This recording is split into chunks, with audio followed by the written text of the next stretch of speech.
When cooking a simple recipe with just a handful of ingredients, technique makes all the difference. And today Morgan's gonna make the simplest recipe for spaghetti out there, pasta aglio olio, or spaghetti with garlic and olive oil. Yeah, so aglio olio at its most traditional is just garlic, oil, sometimes pepper flakes or parsley, and spaghetti.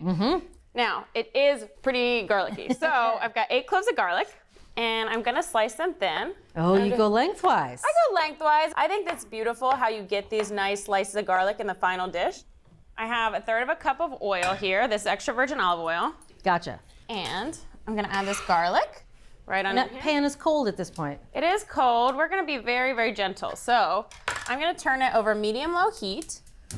And I'm just gonna let it go until the garlic starts to turn golden brown. So that'll only take about 5 minutes.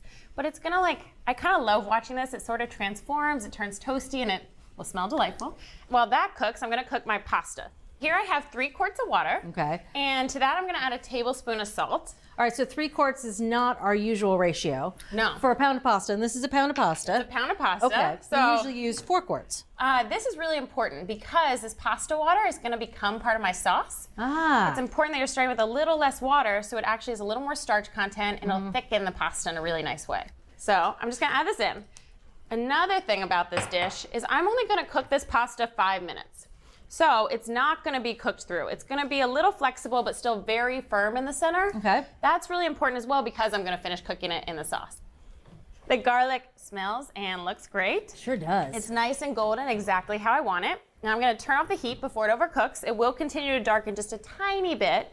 And I'm gonna add in a 1/2 teaspoon of red pepper flakes. When it hits the heat, the red pepper will actually also bloom a little bit, but it's not gonna overcook because it's going in off heat. Okay. So there's that.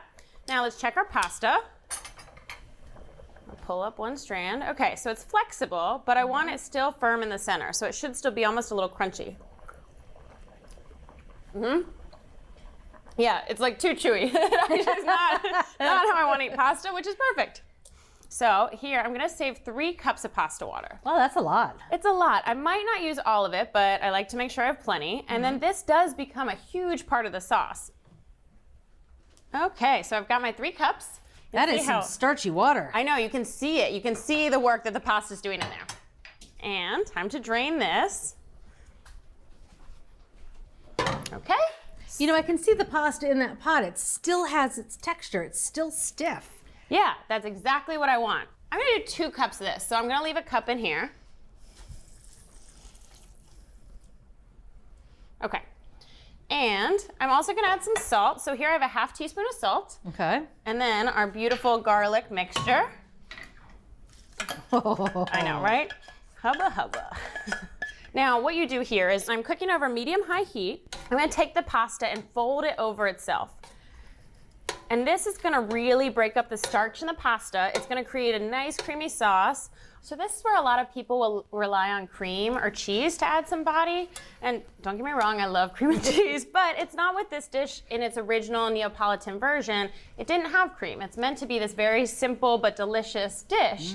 And that's what I'm trying to do here. So I'm creating that same texture and that same creaminess by folding.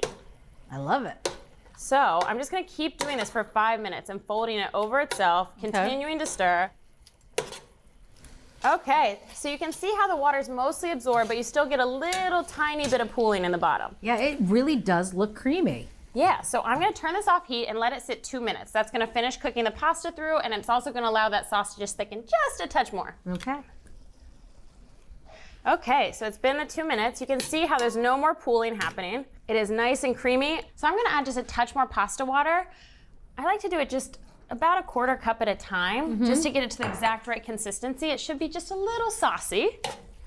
And I'm gonna add my last ingredient, 3 tablespoons of parsley. Italian parsley in there, less. Oh, Italian parsley, of course. This adds a little green, it adds a little brightness, a little specialness. I've never been like great at the swirling piece. Me either. So, That's gorgeous. it's gorgeous and hopefully it's delicious. All right. I see you have the spoon. Oh, see, I like it. I think both are good. I think I do a little bit of both sometimes. It's time for us to eat.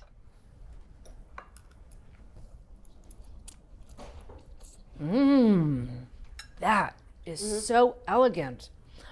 You taste the pasta, So many times when you have a pasta dish, you don't taste the quality of the pasta, but you do here. And then you have that garlic in the background and little knock of the red pepper flakes. For full episodes of your favorite cooking shows, head over to ATK's Full Episodes channel on YouTube. You can stream complete seasons of America's Test Kitchen, Cook's Country, and more. See you there.